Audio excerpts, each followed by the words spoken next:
sexta semana do bebê, especialmente aqui com a nossa Verônica Bezerra, da Unicef, uma parceria sempre constante da Prefeitura do Recife e outros municípios e outros estados, está sempre presente, principalmente aqui no nosso semiárido, e a gente agradece muito essa oportunidade, Verônica, de estar mais uma vez com você aqui, né? Com todo o pessoal nosso da rede.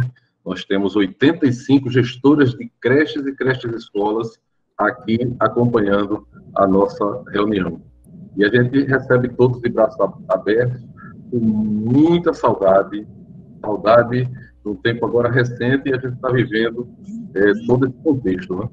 Não faz muito tempo, eu tive com Verônica, e ela fazendo uma belíssima explanação para o nosso pessoal recém-contratado para o Busca Ativa, e eu trouxe isso aqui, Verônica, para a gente lembrar que nós estávamos começando aqui no Recife esse trabalho belíssimo, né?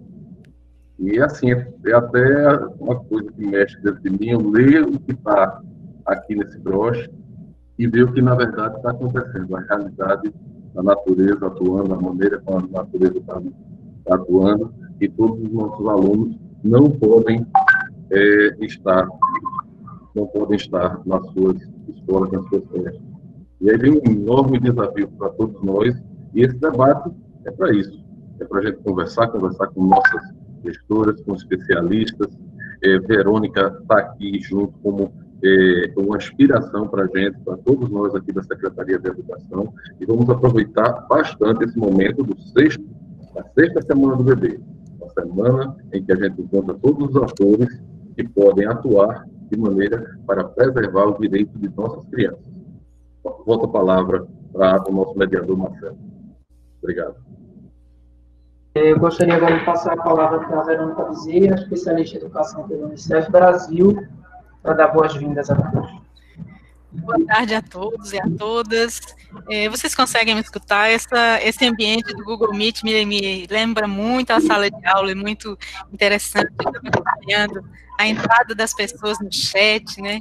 O professor sempre capricha, sempre dá aquele visual especial para conversar sobre a educação. Eu tenho certeza que junto de vocês aí tem um cafezinho, tem um biscoitinho, e é com essa alegria que eu começo abraçando o professor Bernardo, toda a equipe, agradecendo a Marcela a mediação, e queria abraçar também de maneira muito apertada a querida Jane Santos, que é a nossa especialista do Unicef, né, que é especialista na área de saúde, e que há 6 anos acompanha essa trajetória crescente da Semana do Bebê em Recife. De fato, professor, é muito gostoso estar aqui hoje de tarde para a gente conversar, sabendo que o que nos junta, o que nos aproxima, o que nos reúne, é de fato a missão de cuidadores. Nós somos cuidadores.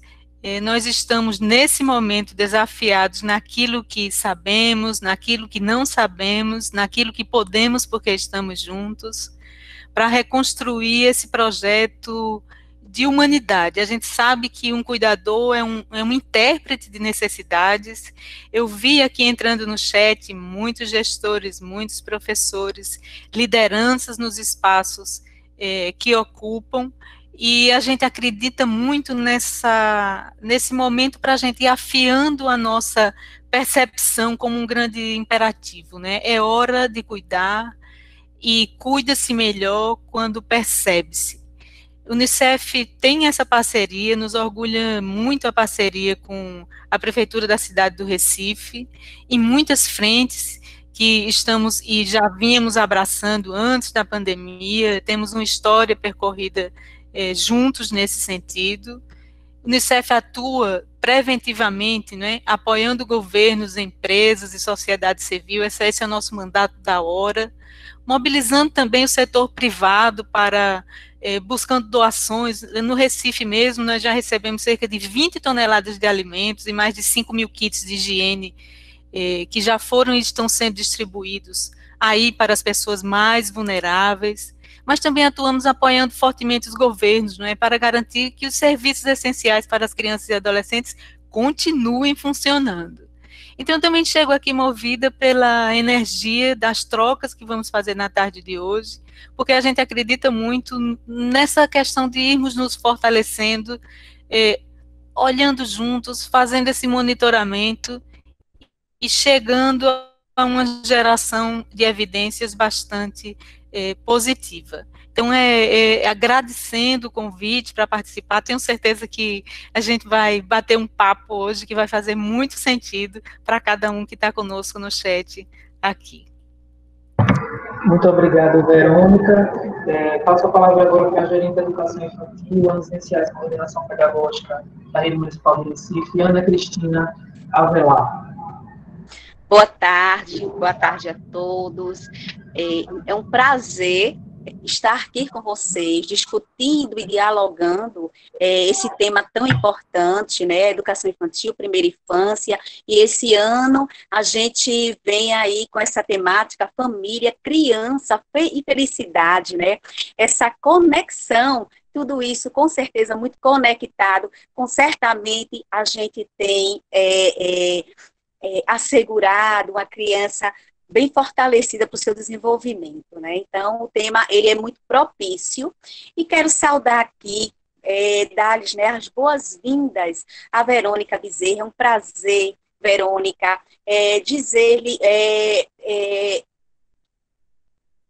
a tão importância que a Unicef vem, né, apoiando nessa estratégia, vamos dizer assim, que é essa semana do bebê. Essa é a 6ª semana do bebê, e aí quando a minha equipe da educação infantil, a gente começou a pensar, e entrou na pandemia, isso me angustiou, disse, nossa, como é que vai ser essa ação que vem acontecendo já há 6 anos, com tanta importância e cada vez mais com tanta ênfase, né, chamando a atenção e trazendo essa integração de toda a sociedade para a primeira infância. Então, essa interrogação me deixou um pouco inquieta, mas quando fomos construindo, e hoje digo o quanto estou feliz, né, por já ter parâmetros da participação efetiva de toda a sociedade em vários webinários, participando de forma intensa. Teve até um webinário da equipe da educação infantil, que elas mandaram uma mensagem para mim e falaram, Ana, as pessoas querem entrar e o site não deixa, né, o link não deixa mais, e aí a gente teve que fazer um canal, pegar um canal nosso no próprio, e aí a gente colocar hospedar lá esses webinários, e a gente percebeu o quanto as pessoas ainda continuam assistindo. Isso é muito gratificante, e é a certeza que aquilo que vem construindo, que vai sendo solidificado, a gente com certeza é um caminho muito promissor. Então, agradecer realmente a Verônica Bezerra, né, e dizer-lhes isso, que eu estava com muita vontade de passar essa mensagem para a Unicef, também para o programa Mãe Coruja, que vem também com essa frente aí. Agradecer imensamente a presença do nosso secretário de Educação, Bernardo da Almeida, que vem construindo também de forma muito sensível caminhos e possibilidades para a educação e para uma educação infantil promissora nesta rede. Agradecer imensamente a ele esse convite que ele me convidou para fazer essa composição junto com vocês, com certeza. E agradecer também a todos aqui presentes, tá, gente? Vai ser realmente uma tarde de muito diálogo, muito boa. Isso, Ana.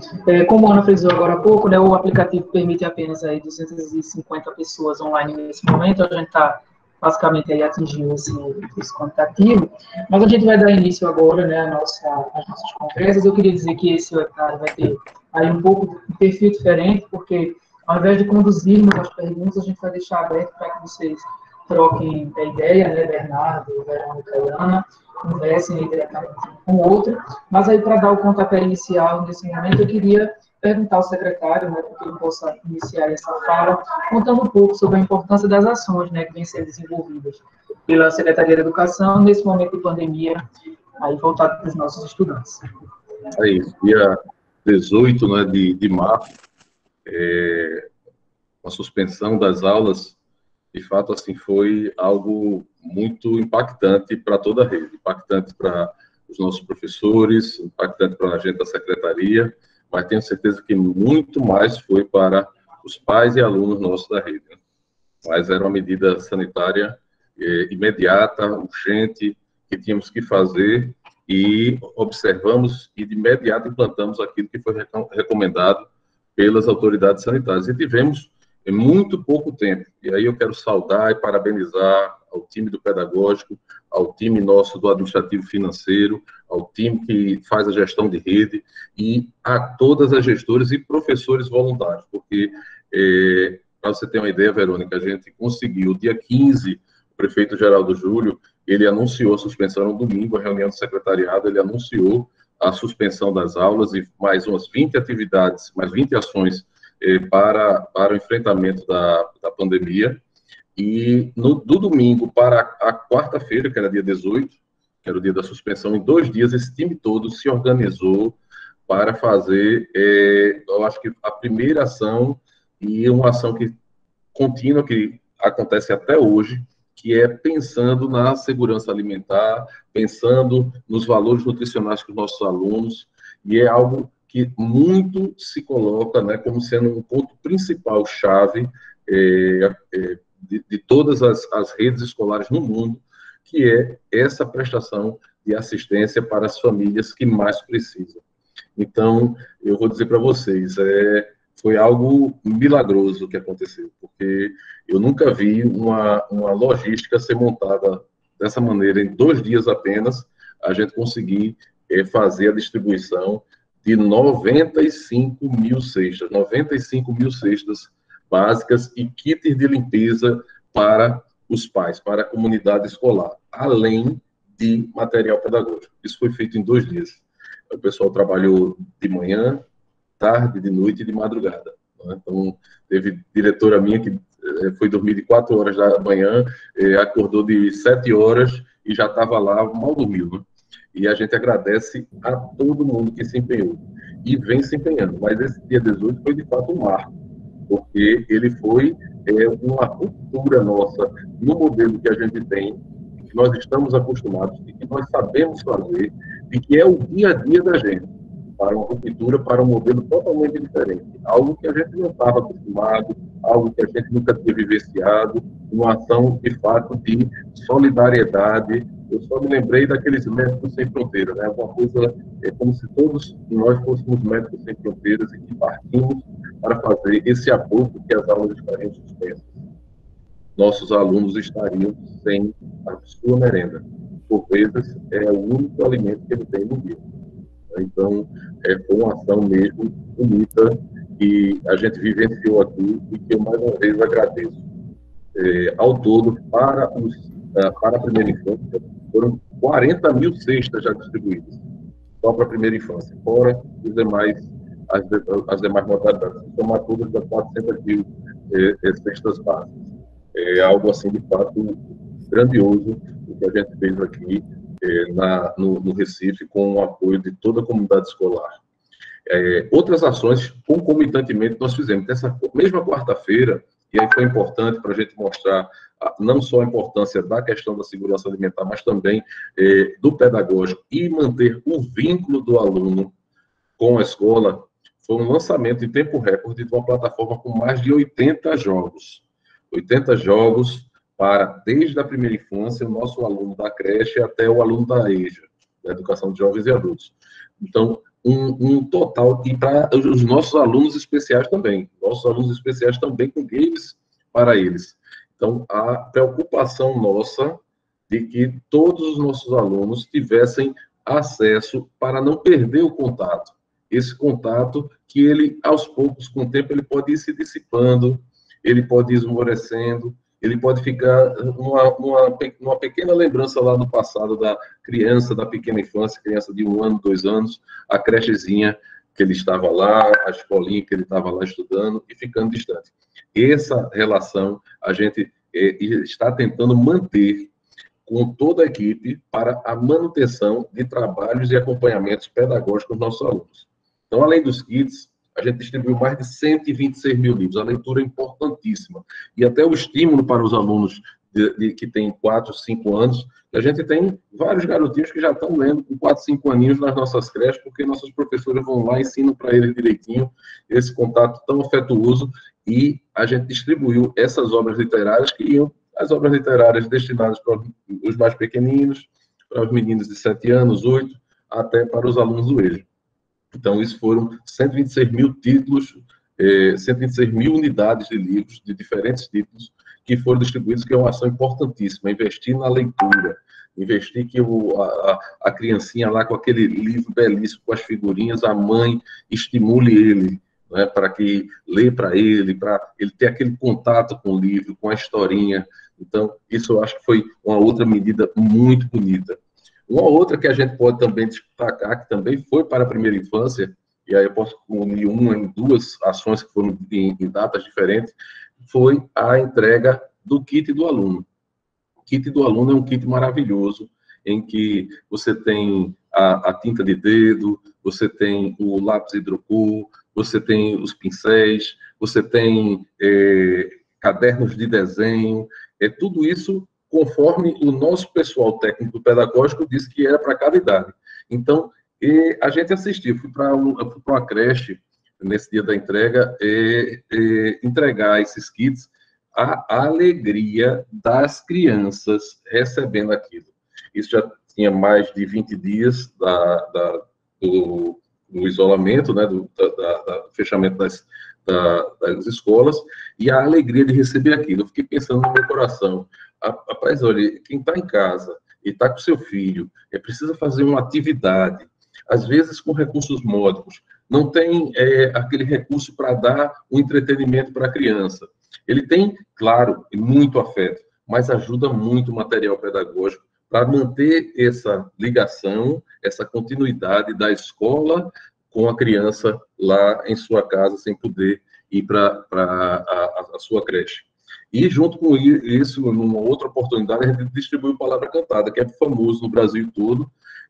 São CDs com historinhas cantadas, em que as mães também podem fazer essa ludicidade, esse trabalho encantador com as crianças, para elas ouvirem as musiquinhas infantis, educativas, e aí a gente poder colocar à disposição de todas as creches e creches e escolas, esse material. Então, a gente fica muito feliz de ter proporcionado e vai continuar proporcionando. Então, que a gente tem um desafio grande. Esse desafio que eu quero compartilhar com vocês. Quero dividir com vocês a minha dor de como a gente vai chegar, e como a gente não tem um período, prazo, dia que vai isso terminar, nós não temos isso, e principalmente para a realidade brasileira é muito diferente da realidade da Suíça, da França, de Portugal, como dentro da nossa realidade, a realidade específica do Brasil, do Recife, como é que a gente vai enfrentar isso. E no momento mais oportuno é esse que a gente, a criança agora, a escola fechou, e agora, o que a gente vai fazer?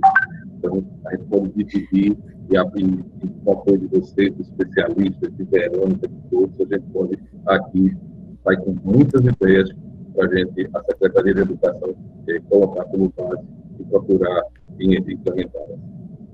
Professor Bernardo, a sua fala já traz com muita clareza, né, esse esforço reativo, rápido, né, de busca pela construção de alternativas para aquilo que a gente não tentou ainda, que a gente não tinha feito ainda. Esse é o momento. Nós vemos que o nosso momento está regido por um senso de emergência, mas um senso de urgência e de incerteza. Acho que entre essas 3 coisas, a emergência, a urgência e a incerteza, nós estamos construindo essa agenda, mas na sua fala e na fala dos que já estão produzindo alternativas no Brasil inteiro, a gente vê que acerta mais quem coloca o ser humano no centro desse foco. Então, eu queria comentar parte da nossa provocação inicial, dizendo, o Unicef tem um radar ligado no campo da percepção, conversando, interagindo, na educação, na saúde, na proteção, E eu queria aproveitar esse momento aqui em que estamos com diretores de escolas, com professores, né, com gestores, com líderes, para falar de um fenômeno que nós estamos observando agora, que é a emergência da violência que colocou lado a lado em casa, muitas vezes, a criança que já era desprotegida e aquele ator que é precisamente o ator da violência. Então, aproveito esse início de conversa para dizer a você, o Unicef tem proposto cinco grandes pilares para esse enfrentamento. Então, primeiro, é preciso a gente cuidar. A tarefa de cuidar é algo que, se eu estou falando com professores da educação infantil, eu estou falando com professores do ensino fundamental, com pessoas envolvidas, a educação em si, ela já é um gesto de cuidado, já se manifesta por meio do cuidado. Então, a primeira chamada, cuidar, que essa ampliação da nossa percepção se dê para que a gente cuide mais e avance nessa agenda. Mas é preciso também cuidar do cuidador. Então, esse é um momento que esses conteúdos vão adquirindo relevância na nossa própria vida. Então, cuidar do outro, mas cuidar do cuidador. Sabemos que os cuidadores têm limites e que nós estamos nos exercitando em competências que não tínhamos e estamos agora mesmo tentando desenvolver e aprimorar. Estamos agora fazendo uma semana do bebê completamente online, já para responder a essa necessidade, mas estamos nos encontrando como estamos fazendo agora. Então, sabemos que temos limites, e esse cuidador pode chegar ao limite. Então, é preciso procurar ajuda, reconhecer os nossos limites e procurar ajuda. E se percebemos esse fenômeno da violência, nós queremos convidar cada um de vocês, gente, é preciso denunciar. E para denunciar, veja, educar é proteger. Para denunciar, nós precisamos conhecer os canais, nós precisamos conhecer essa rede que já estava montada antes e agora faz um sentido completamente diferenciado. Eu quero me referir, por exemplo, ao Disque 100, por meio do qual a gente pode denunciar qualquer tipo de violência, mas existe o Disque 180, que trata especificamente das violências relacionadas às meninas e às mulheres. Tem também o Disque 188, que nos leva ao Centro de Valorização da Vida. Gente, esses serviços estão funcionando e a gente está vendo crescer a utilização desses canais para a gente tratar o fenômeno da violência. Volto a dizer, isso está acontecendo em Recife, em Pernambuco, nos outros estados, nas outras cidades, porque nós já sabíamos desse problema e a pandemia não tirou de pauta antigas questões que nós trazemos para esse ambiente e novas que nós estamos percebendo. Mas quero me referir também, tem um canal que é o SaferNet Brasil, que trata das questões de cyberbullying ou quaisquer outro tipo de violências praticadas nesse ambiente online. Então, isso vem fazendo muito sentido. E quando estou falando de violência, falo de violência física, violência psicológica, violência sexual, né? São agressões que não deixam as crianças serem o que elas têm de melhor, crianças. Então, a desproteção, muitas vezes, nos leva para territórios que precisam ser tratados com esse grau de urgência. Por isso que peço licença a vocês para pedir isso, encerro essa primeira abordagem, dizendo que o Unicef tem um trabalho chamado Sentimentos no Papel. Nós estamos fazendo uma ampla escuta das crianças do Brasil, isso está funcionando pelo Instagram. Nós estamos convidando as famílias a oferecerem e provocarem as suas crianças a dizerem o que estão sentindo por meio de desenhos e de pequenos vídeos. Esses desenhos e esses vídeos são postados no Instagram dos pais, dos cuidadores, dos responsáveis pelas crianças, e pode vir também ali associado um pequeno vídeo onde a criança diga o que está sentindo. Então, se vocês visitarem o Instagram do Unicef ou a página do Unicef Brasil, vão ter a oportunidade de conhecer histórias e histórias das crianças, do que elas estão sentindo nesse momento. Tudo que venhamos a oferecer seja para os professores, seja para as famílias, seja para as crianças. É muito importante esse momento de escuta. A gente acerta mais quando a gente oferece aquilo que está sentido e demandado por aqueles com quem estamos. Então, é muito bonito esse movimento, porque a gente vê que muito do que a gente fazia não está funcionando agora. Simples assim. A pandemia teve o condão de arrastar para dentro do nosso presente os problemas antigos e os novos problemas. Eu não quero chamar exatamente de problemas, de desafios, né? E que nós estamos construindo novas aprendizagens nesse ecossistema pandêmico, né? Construindo oportunidades. A gente, só para ir para a educação infantil, vejamos, a escola foi para casa. E agora, o que fazer? Mas a escola, ela já ia para casa antes também. Os pais já tinham um papel, os professores tinham um papel, os gestores têm um papel, o secretário tem um papel, né? E quando a gente diz que ela foi para casa, talvez ela tenha ido de uma maneira, o secretário falou lindamente aí, de uma ruptura, num dia era uma coisa, no outro dia já não era mais, e foi mesmo assim para todo mundo. Ninguém ficou de fora disso, ninguém teve uma condição melhor, ninguém estava preparado, né? Nós, inclusive, teremos uma chance de nos preparar para sair disso, e não tivemos a chance de nos preparar para ingressar nisso, né? Quero falar dessa necessidade de a gente aprimorar a escuta para promover essa troca de afetos. As competências da família, né, ganham tanta relevância nesse momento e fazem um sentido tão especial e único. Na live de abertura da Semana do Bebê, nós tivemos o psicólogo Rossandro Klinger, que ele dizia assim, a gente pretende que a escola seja a segunda família. E muitas, por que a gente não pode pensar que a família é a primeira escola? Então, em que medida essa mão dupla se estabelece e como no ambiente de pandemia nós podemos pensar o brincar, a importância do brincar e da brincadeira.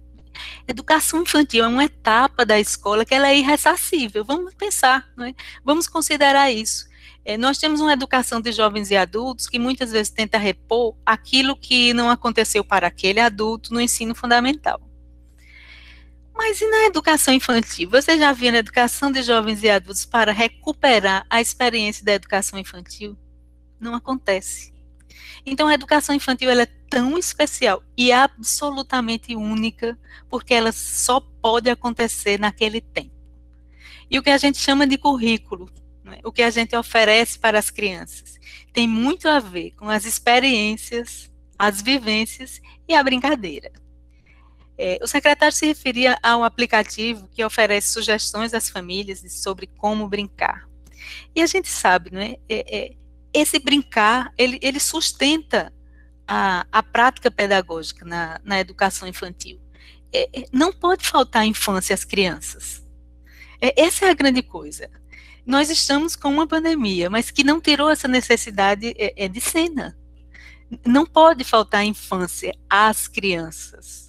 Veja que todos nós até costumamos pensar que, com o decorrer do tempo, na nossa linha de vida, nós até desejamos continuar sendo crianças, não é? Guardar a criança que temos dentro da gente, né? Que nos anima tanto. Talvez seja um grande ponto focal da coisa mais genuína, mais verdadeira. Esses são conteúdos que a pandemia se oferece agora para nós trabalharmos. Como trabalhar quem está em casa, aquelas experiências que a gente só aprende convivendo. Como é que a gente aprende a ser fraterno? Como é que a gente aprende a ser colaborativo? Como é que a gente vive a experiência amorosa com, sem e apesar da pandemia? Então, assim, eu tenho aprendido muito nas discussões que estamos tendo com o Brasil inteiro, com as muitas redes, por meio da Undime, por meio do nosso selo Unicef. Hoje de manhã foi uma sessão de selo Unicef, tem 123 municípios pernambucanos concorrendo ao selo Unicef. O Recife não participa porque não está no semiárido, mas com o Recife fazemos muito especialmente a plataforma de centros urbanos, né? O Unicef está aí com todas as agendas do selo, também no Recife. E estamos aprendendo, né?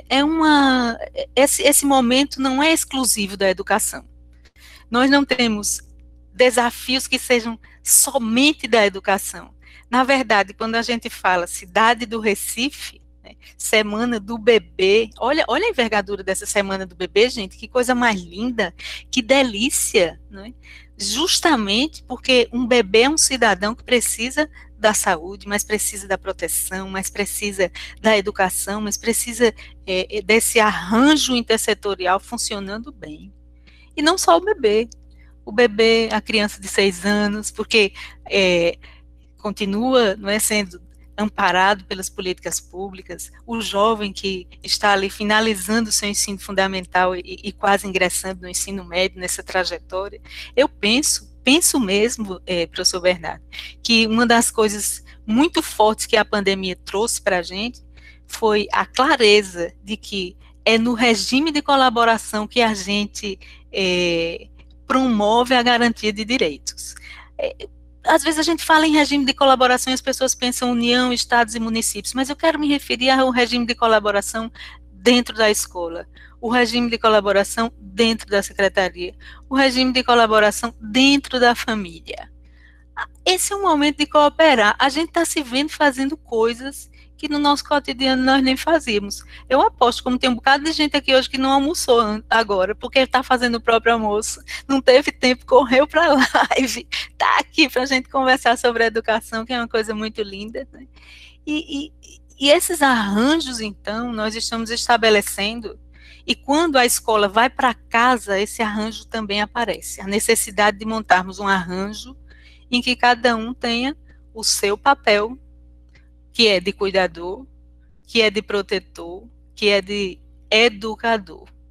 Então, algumas pessoas desconfiaram, inclusive, da capacidade da família de educar. Muitos disseram assim, não, mas são famílias iletradas, elas não têm essa capacidade de educar. Gente, todos aprendemos. Nosso Paulo Freire dizia isso de maneira muito forte, né? Nós aprendemos na interação de um com o outro mesmo. Nesse conjunto de necessidades que se encontram e que a gente vai criando as alavancas necessárias. Então, nessa abertura, nesse momento aí de começo de conversa, eu queria muito dizer isso, né, que o Unicef está aqui, porque eu agora lembrei de uma filósofa alemã, que ela dizia uma coisa muito interessante sobre as questões, a Hannah Arendt. Ela dizia assim, a questão não é pensar sobre algo, para a gente cair na armadilha de ser apenas descritivo. A questão é pensar algo. Quando a gente pensa algo, a gente se coloca, né, a nossa subjetividade aparece, não é uma coisa asséptica, nós não colocamos, nós nos comprometemos. Então, acho que esse momento não é só o momento de a gente pensar sobre o que está acontecendo, e é justo que pensemos, não é? As ciências nos ajudam a isso, a compreender o que está acontecendo. Mas, para além de descrever o que está acontecendo, a gente precisa pensar esse algo. E a pergunta que eu coloco para quem está aqui conosco hoje é o seguinte: o que a vida está te oferecendo?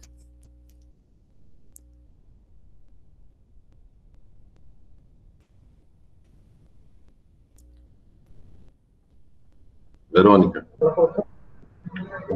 Verônica? Não, Verônica, acho que a gente tem um sinal aqui com Verônica. Marcela, eu estou no bate-papo. Pronto, mas aí agora a gente está te ouvindo. Eu queria só que você finalizasse de novo, porque a gente não ouviu o finalzinho. Você queria fazer uma reflexão e a gente perdeu um pouquinho aí essa... Isso, a pergunta, eu vinha falando sobre a Hannah Arendt, que ela faz uma diferença entre, que a questão não é a gente pensar sobre alguma coisa, né? Mas ela chama muito a atenção pensar algo, não é só pensar sobre algo, mas é pensar algo. Quando a gente pensa algo, a gente se coloca, a nossa subjetividade aí aparece, né? Nós temos um compromisso com o que estamos visitando por meio do pensamento. E nesse momento sabemos que o grande capital que está posto para cada um de nós é o pensamento, é o desafio de pensar de maneira robusta, né? Então a minha pergunta é, para cada um de nós que estamos aqui nessa rodada de agora, o que é que a vida está te oferecendo?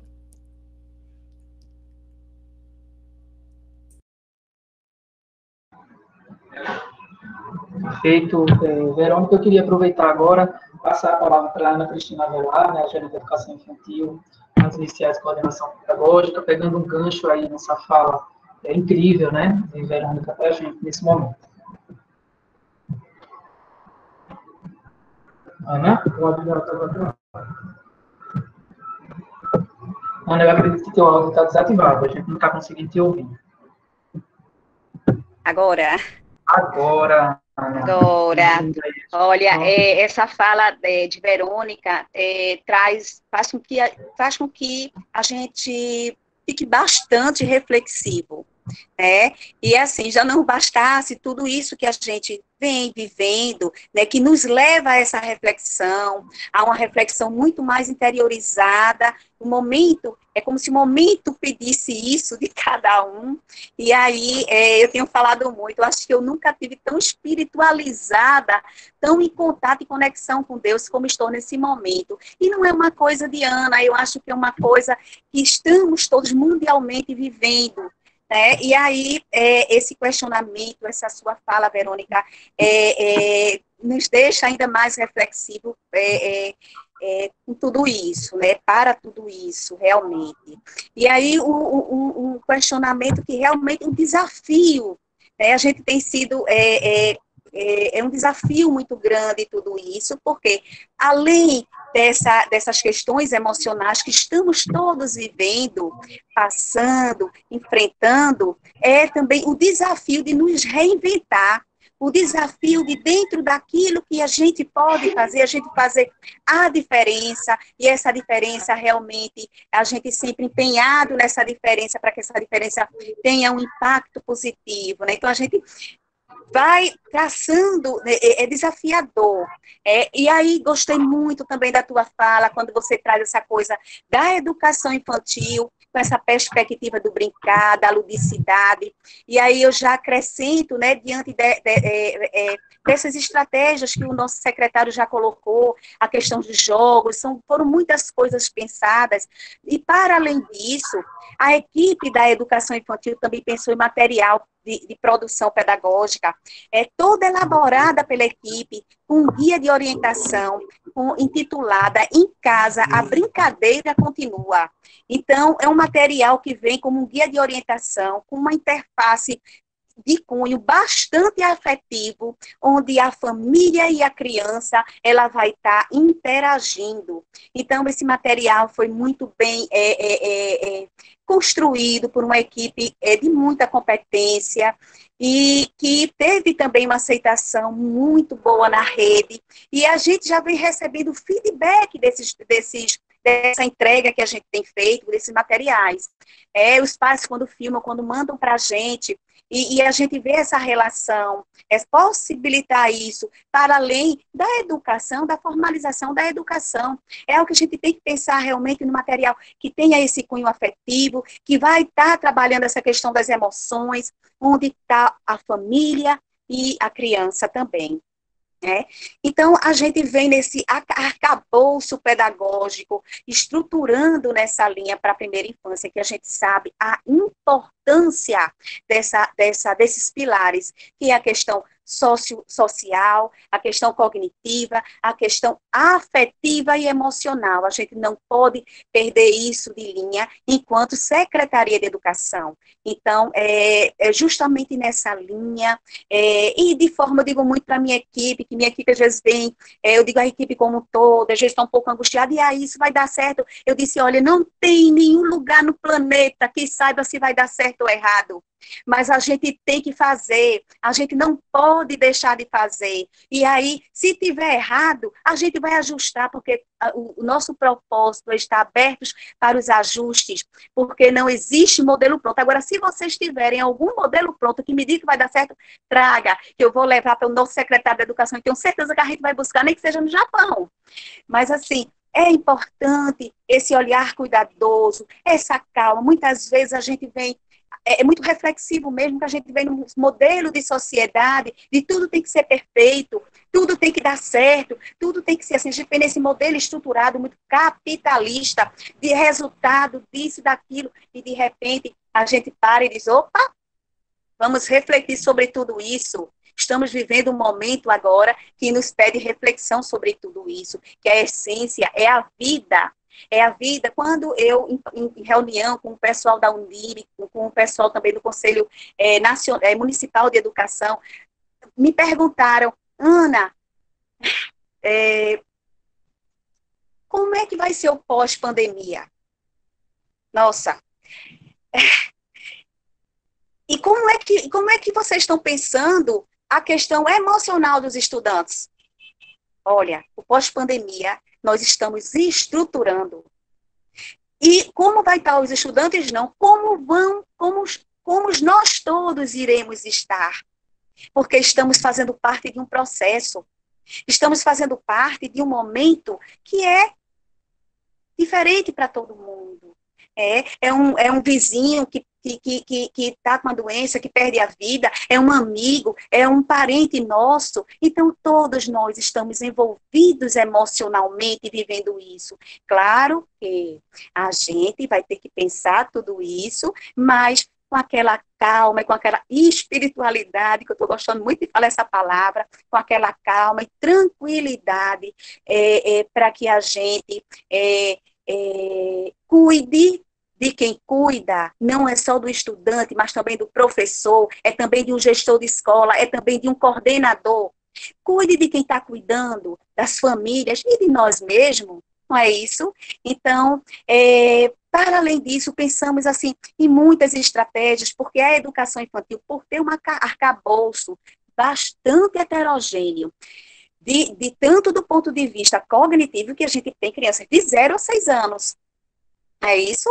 Então, a gente tem que ter esse olhar heterogêneo para esse universo. A gente não tem como dizer assim, para a educação infantil, a gente agora vai tentar traçar uma trajetória de AD. Então, a gente conversou com os especialistas, sentamos com a Undime, sentamos com a Secretaria Estadual de Educação, e aí a gente tem, assim, elementos que possibilitam, que apoia os professores, os coordenadores, os familiares e, sobretudo, os estudantes. Então, essa é uma mensagem que eu gostaria de falar e tranquilizar também, de forma muito segura pedagogicamente disso que a gente está traçando, se vai dar certo ou não. Eu digo muito, eu prefiro botar um Fusquinha na rua e ir trocando as peças e chegar lá no final tá com a BMW ou então tá com o Fusquinha inteiro. Mas esse pensar diante do que a gente tem, dos desafios que a gente tem, e a gente sempre pensar. Eu também escutei uma fala em alguns momentos, com toda a coordenação pedagógica da rede, teve uma coordenadora que me fez assim, Ana, mas eu não, tem professor que está dizendo que não tem culpa por estar em casa remoto. Eu disse, vamos refletir sobre isso, e quem é que tem culpa? É momento de a gente pensar sobre o culpado? É momento de a gente pensar sobre isso, e quem é que estava querendo isso? Nossas estratégias para 2020, nosso secretário sabe, seria bastante ousado, querer erradicar todo o analfabetismo dos segundos anos. Nós engavetamos de forma triste, porque a gente sabe que eu vou levantar isso mais à frente, vou levantar, e com todo o apoio do nosso chefe, mas nesse momento agora, a gente vai precisar redirecionar nosso foco, nossas metas, porque a prioridade agora é a vida. E a gente tem, quanto à educação, a gente tem muito a fazer sim, a gente não pode fechar os olhos e não fazer nada, a gente vai ter que fazer. E aí, ajustando tudo isso, e sempre muito reflexivo sobre tudo isso. Ana, você me perguntou uma parte Pois não. Me permite uma parte, à medida que você estava falando, eu me lembrei do Rousseau, né, que é uma referência para nós também, no Emílio, onde ele dizia que a nossa tarefa é ensinar a viver. Né? Então, a sua fala também me levou a um outro pensador, um livro que eu li há muito tempo, mas o nome do livro era, salvo engano, O Jogo das Contas de Vidro, é do Hermann Hesse, ele fala ele fala sobre essa tarefa de educar, não é, que passa por muitas instâncias, né, por as muitas faces de educar. Então, de fato, nós estamos agora no momento em que nós não podemos apequenar a oportunidade. Eu sei que, diante da dor, fica difícil a gente configurar o desafio, né, com essa cara de oportunidade. Uhum. Mas acho também que a educação já vinha se perguntando bastante, né, e duelando bastante entre cabeças bem feitas, cabeças bem cheias, onde, em que medida nós estamos trabalhando. Eu tenho ouvido no Brasil inteiro também, perguntas que se colocam sobre esse futuro. A gente está aqui, ainda não demos conta de viver o nosso agora, e estamos com foco na oportunidade de futuro. A minha pergunta é, quando nós vamos viver o presente? Quando é que nós vamos viver o presente? Porque nos parece que essa pandemia trouxe essa questão de maneira muito forte. Viver um dia de cada vez. Viver o presente com o que ele traz para a gente, né? Então, nós sabemos que temos um desafio que é de ordem sociológica, mas nós temos no capital pensamento, né, um trabalho a ser feito, mas a gente tem também um desafio cívico, porque as nossas competências democráticas, elas se colocam, né, a colaboração, de novo, eu queria falar na colaboração, porque eu acho que a colaboração é uma chave para a gente se entender e ressignificar os nossos potenciais, mas também temos um desafio que é cultural, entre a cultura das humanidades e a cultura das ciências em si. Tem muita gente que está perguntando o que é que eu vou fazer com os 200 dias letivos, o que é que eu vou fazer com as minhas 800 horas. Eu queria perguntar para você, e o currículo que está se oferecendo a você agora, que traz oportunidades que talvez você não tenha tido no seu cotidiano, na escola, e que agora isso chega para você como possibilidade real e concreta de trabalhar. A Ana falava no campo da espiritualidade. Nós somos pessoas que nos equilibramos entre nosso corpo físico, a nossa mente, não é? O nosso espírito, sim. Que agenda integral está proposta para a gente fazer? Porque esse fetiche das 800 horas, eu estou usando uma palavra aqui, talvez nem coubesse, mas é importante, sim, são garantias, e os nossos marcos legais são muito, muito importantes, só na educação infantil, né, nós já temos, assim, de 93 para cá, quantos degraus nós subimos, né, com os referenciais, né, com as diretrizes, com a discussão da base, a nossa própria LDB e tudo que decorreu disso. Temos, assim, um caminho percorrido, é histórico, nós demos muitos passos, mas acho que é hora da gente revisitar o que a gente sabe, para a gente fazer o que Barthes dizia, né, para a gente não saber o que a gente sabe, e tentar saber uma coisa diferente, porque o momento está pedindo exatamente esse tipo de abordagem, né, que a gente continue protegendo, cuidando e educando as crianças. O que não dá para a gente entender é que a pandemia seja um fator que seja um passaporte para a violação de direitos. Acho que nenhum de nós deseja isso, nenhum de nós. E alguém pode estar dizendo, não, mas essa professora está dizendo aí porque ela está falando uma coisa que acha que é fácil. Eu digo a vocês, eu estou no mesmo mundo de vocês. Eu sou professora, mas eu sou mãe, eu sou avó, eu sou profissional responsável pelo semiárido e tenho discutido com o nosso semiárido todo. As questões são muito semelhantes, são muito parecidas E nós nos encontramos, sim, no desafio de educar. A escola foi para casa. E agora, o que fazer? É somente uma questão de colocar a tecnologia de comunicação dentro de casa, é isso? As tecnologias são meios, gente. A gente precisa lembrar, o livro é tecnologia, caneta é tecnologia, pincel é tecnologia, conversa é tecnologia, tudo isso é tecnologia, não é só tablet, celular, computador, né? Então, acho que nesse mundo de tecnologia nós estamos, e o grande desafio é o que você pode fazer agora. Muito, muito bom. E assim, eu estou amando, né? Porque tem muitas reflexões que estão chegando para mim através da fala de vocês. Muitas reflexões e parabéns tanto para Aninha quanto para a nossa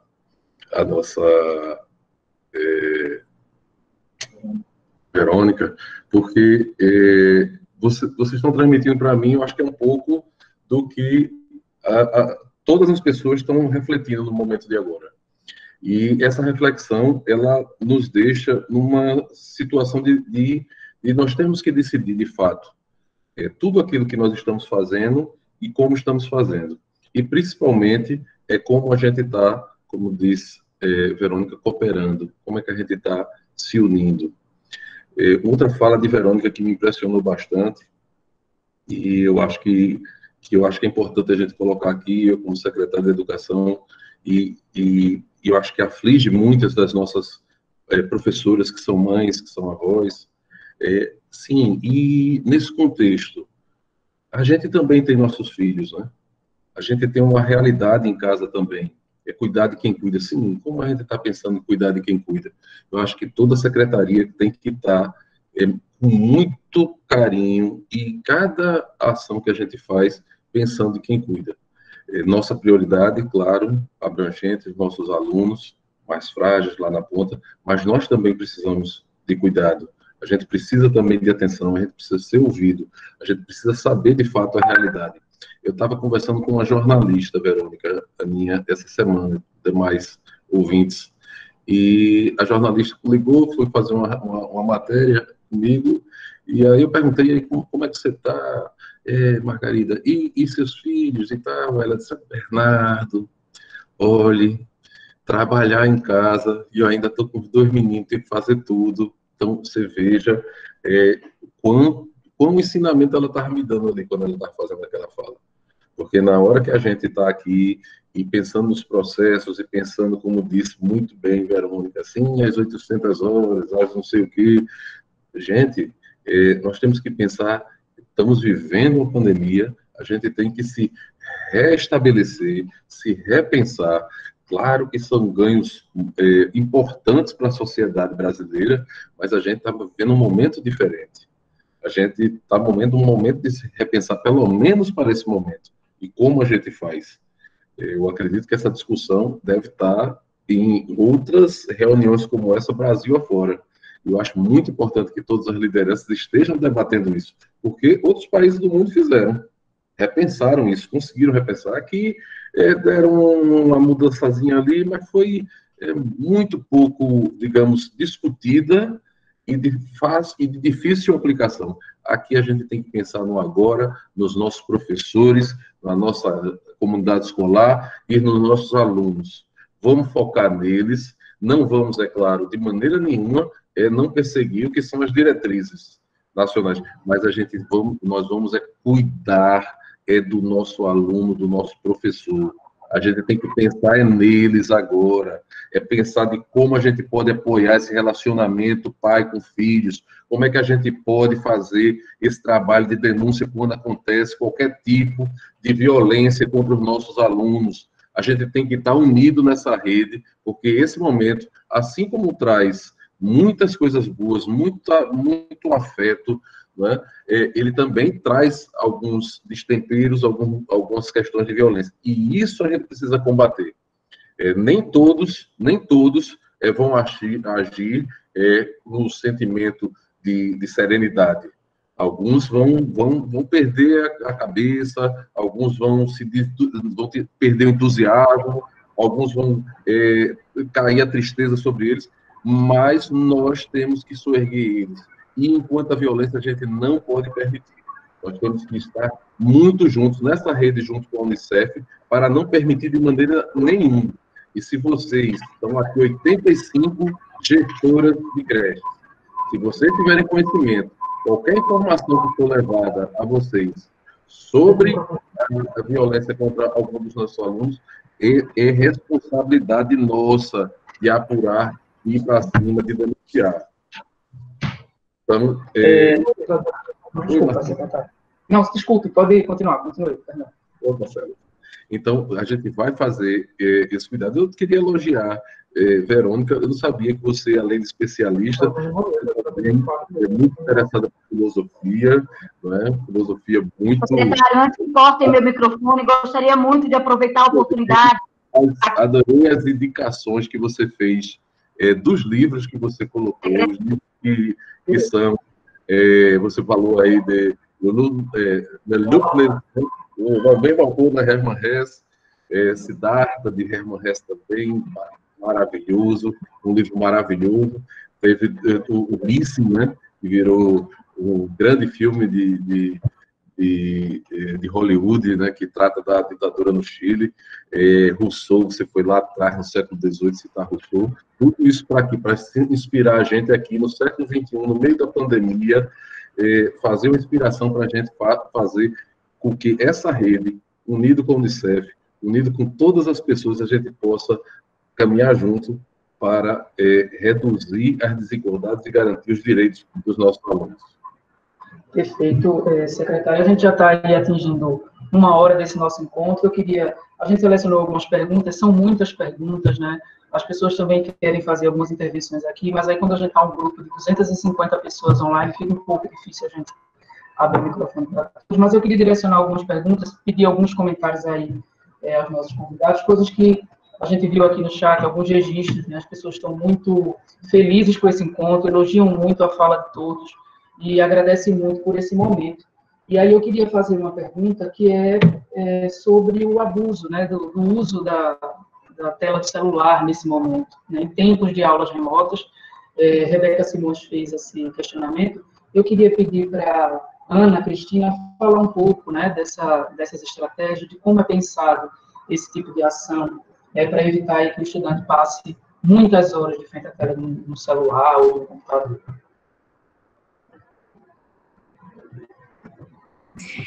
Marcelo, a gente, principalmente com esse foco da primeira infância, toda a orientação que a gente dá é que esse estudante, essa criança, ela seja acompanhada pelos pais, tá? Então, assim, ou pelo responsável, pela pessoa que é responsável por ela. Então, é de suma importância que essa criança, ela não fique, com esse recorte aqui da primeira infância, tá? Ela não fique de posse desse celular, com internet, sozinho, sem um monitoramento, sem um olhar cuidadoso do responsável da criança. Essa orientação, a gente sempre que possível, a gente dá essa orientação. Nirinha Gomes, ela fez o comentário dizendo o seguinte: o momento é de reinventar, né? Por que não? Nossas crianças precisam e esperam por nós. Nesse momento, eu queria pedir a Verônica comentasse um pouco aí essa frase. De fato, a contribuição da colega sobre a reinvenção, ela requer que a gente, inclusive, abra mão de alguns pressupostos, né? Nós tínhamos nos planejado, nos preparado para um ano que se apresentou para nós na educação, com uma perspectiva. Quando estamos falando de reinventar, significa também a gente reescutar, reperceber, repactuar. Então, é um conjunto de posturas que passam pela nossa criatividade, que passam pelo nosso desejo de interagir, que passam pelo nosso compromisso. O que estamos vendo nos relatos, e eu vejo aqui também no chat, pessoas, assim como hoje de manhã, na live de manhã, já colocavam, não é, daquilo que estão produzindo. A partir do ambiente, do ecossistema da pandemia, a gente vê muita superação. Não é? A Ana destacou que nós não temos modelo. De fato, nós estamos construindo. A Ana até disse, é trocar o pneu com o carro andando. É muito isso mesmo, né, Ana? Então, assim, a gente tem, como humanos, a percepção de que o movimento é para nós um referencial de que alguma coisa está acontecendo. A pandemia retirou o movimento e nos colocou parados. Olhe lá. Então, a gente tem que fazer um movimento parado. Olha que loucura. Parado, porque nossa liberdade de vir está cerceada. E aí eu aproveito para realmente agradecer a cada um. Se pode, fique em casa. É momento mesmo. A gente precisa dar essa contribuição. O isolamento social é uma declaração de amor por você e pelo outro.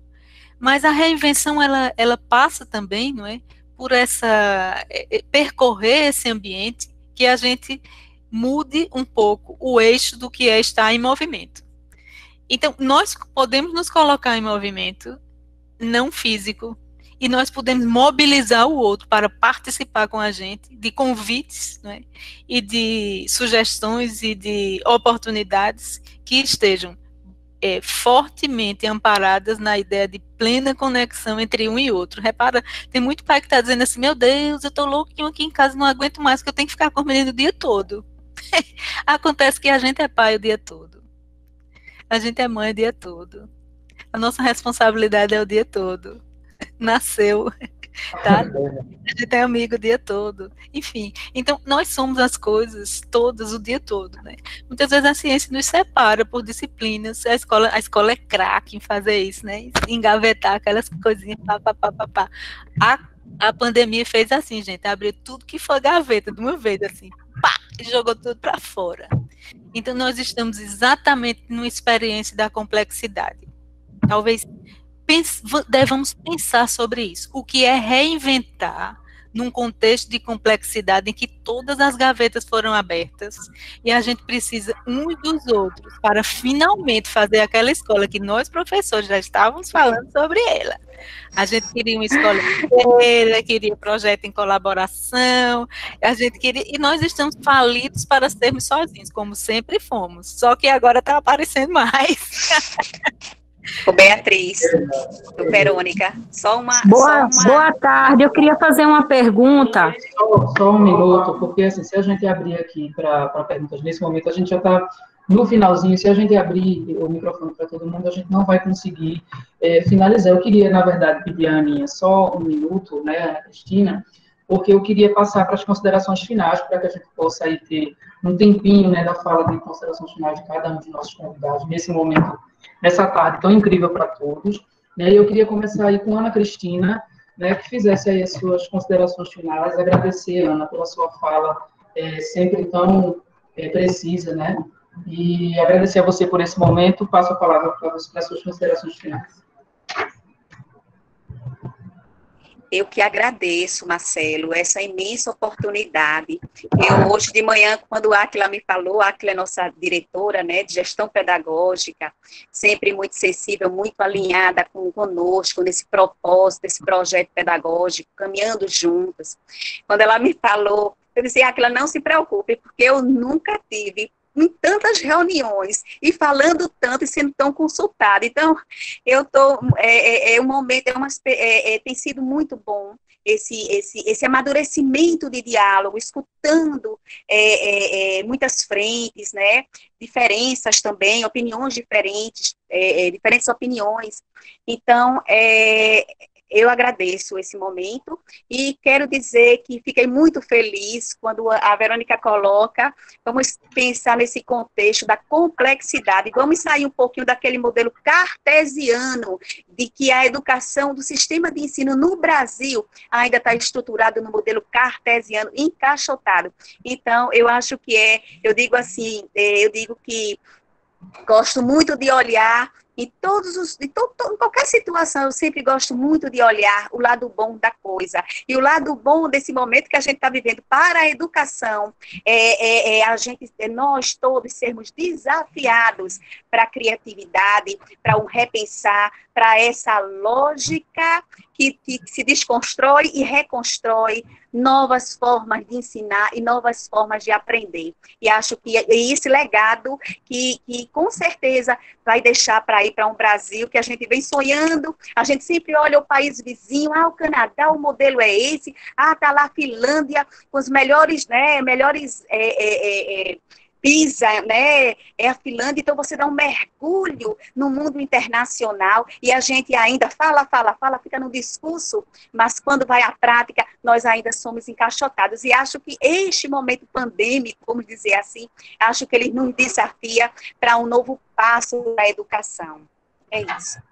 Perfeito, Ana Cristina, nosso muito obrigado. Aí a fala de Ana Cristina Velar, gerente de educação infantil, anos iniciais e coordenação pedagógica da Rede Municipal do Recife. Eu queria passar a fala agora para a Verônica Bezerra, né, especialista em educação pela Unicef Brasil, agradecer por essa tarde incrível, por sua fala, muito elogiada aqui no chat por todos os que estão participando. De fato, foi uma aula, um momento muito enriquecedor para todos nós. Eu passo a palavra para a Verônica Bezerra, as suas considerações finais. Bom, gente, também sou extremamente grata, não é, a cada um de vocês, a secretaria toda, a Prefeitura do Recife, que faz com o Unicef essa agenda, faz existir essa agenda de compromissos, enfrentando, não é, todos os desafios para proteger crianças, para garantir direitos. Abraçar especialmente o professor Bernardo, que nesse momento representa, não é, o poder público, na sua capacidade de decidir, de orientar. Esse é um tempo em que a gente realmente está convocado a reconstruir a nossa humanidade, né? A gente ser uma chance na vida do outro. Talvez a grande agenda da educação seja de ser uma chance na vida do outro. Olha mesmo, uma oportunidade na vida é muita coisa, né? Do outro. E à medida em que a gente faz esse movimento é voltando também. Né? Então, a gente é uma chance na vida do outro, e o outro é uma chance na vida da gente. Né? Eu me lembrei também aqui de um outro pensador, o Nietzsche. Ele dizia uma coisa muito linda das crianças. Ele é um pensador muito, muito forte, mas ele dizia assim, o máximo da maturidade de um homem que ele pode atingir é quando ele tem a seriedade de uma criança que brinca. Olha isso. Então, a gente vive para ser gente, ser adulto, crescer, para a gente aprender de forma genuína com o que a criança é. Então, na tarde de hoje, acho que nós passamos por muitas questões importantes. Espero que vocês estejam tão mexidos quanto eu, com as perguntas que vi no chat, com as colaborações aqui dos nossos debatedores, da Ana, do professor Bernardo. E eu acho que é isso, gente, é colocar o amor em cena. Então, assim, lá no Unicef tem uma sede em Recife, nós temos uma pessoa muito amorosa que é a Jane Santos. A Jane Santos é uma pessoa que reverte qualquer situação com amor profundo. A gratidão também a você, Jane, que eu sei que está aí participando do chat e faz isso de maneira muito linda com todos nós. Por último, eu encerro dizendo ao professor Bernardo pela admiração que tenho do seu trabalho. E vou me acostar a um outro pensador que eu admiro muito, lá de 1400 e tanto, que é o Rabelais, um francês, que ele dizia assim, conheço muitos que não puderam quando deviam, porque não quiseram quando podiam. Então, assim, meu abraço apertado ao professor Bernardo, porque ele está podendo, está querendo, está fazendo, e levando esse time inteiro a fazer da educação, né, esse espaço de transformação, de cuidado e de amor. Muito obrigado, Verônica, mais uma vez por sua fala incrível na tarde de hoje, e eu passo a palavra para Bernardo da Almeida, secretário de Educação do Recife, para as suas considerações finais. Agradecer a todos que participaram, um especial agradecimento à minha amiga Verônica, para a Aninha, para a Unicef, que sempre está presente aqui, a Secretaria de Educação, nos apoiando em ações importantes para a educação. A gente quer fazer uma fala aqui também para os nossos professores, todos os nossos professores, toda a nossa comunidade escolar. Às vezes a gente está angustiado, o momento, às vezes, a gente fica um pouco triste. Mas parem para refletir na fala de Verônica. quanto otimismo, quanta serenidade, quanto amor nos olhos dela. E ela pedindo para todos nós que a gente responda a pergunta: qual o nosso compromisso agora? Então, vamos se cuidar, vamos ficar em casa e vamos cuidar dos outros. Abraço grande, beijo grande, obrigado demais por essa oportunidade de estar com vocês na 6ª semana do bebê da Unicef com a Prefeitura do Recife. Muito obrigado.